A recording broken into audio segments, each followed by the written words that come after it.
ત્યારે Aji dam police સ્ટેશનના હદ વિસ્તારની અંદર અણિયાણા ગામથી ઢાંઢણી ગામ તરફ જે જવાનો રસ્તો છે ત્યાં સીમ વિસ્તારની અંદર તુવેરનું જે ખેતર હોય એની વચ્ચોવચ ગાંજાના છોડનું વાવેતર કરેલું હતું. અને અમારા આજી ડેમ પોલીસ સ્ટેશનના થાણા ઇન્ચાર્જ શ્રી AB જાડેજા સાહેબ અને એમનો ડિસ્ટાફ જે છે એમની આ સારી કામગીરીના લીધે આ શોધી કઢાયું છે.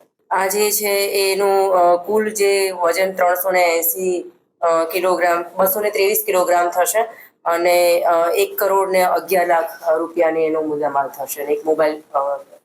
હાલમાં તો જે ભાગીઓ કહેવાય એટલે કે ભાગીદાર જે છે હનાભાઈ સવાભાઈ ગાબુ એને આપણે એરેસ્ટ કરેલા છે અને જે ખેડૂત જે છે એટલે કે માલિક જે છે એનું ઇન્વોલ્વમેન્ટ કેટલું છે એ હજુ તપાસમાં જારી છે. હાલની જે પ્રાઇમરી પૂછપરછ જે છે એ દરમિયાન આ જે હનાભાઈ જે છે એ પોતે 1.5 વર્ષથી આવી રીતે ખેતી કરતા હતા અને એમના કાકા જે છે ચોટીલાના એમના તરફથી એમને આ વાવેતરની પ્રેરણા મળી હતી. હા, એ જે એમનો ગુનાહિત ઇતિહાસ છે હાલમાં તપાસ કરી રહ્યા છે. અત્યારે ચોપડા ઉપર કોઈ નોંધાયેલ નથી.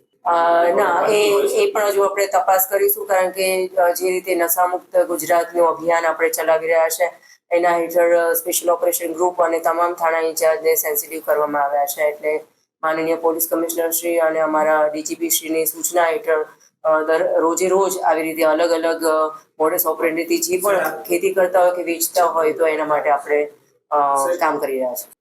આપની વાત ખરી છે કે આજે સૌરાષ્ટ્રની જેટલી જગ્યાએ આવી રીતે છોડ કે ખેતી કે વાવેતર નર્સરીમાં કે ખેતરોમાં કે કોઈ પણ ફાર્મ હાઉસમાં મળી આવ્યા છે તો એની તપાસમાં ઊંડાણ સુધી જવાની આપણી કોશિશ ચાલુ હોય છે.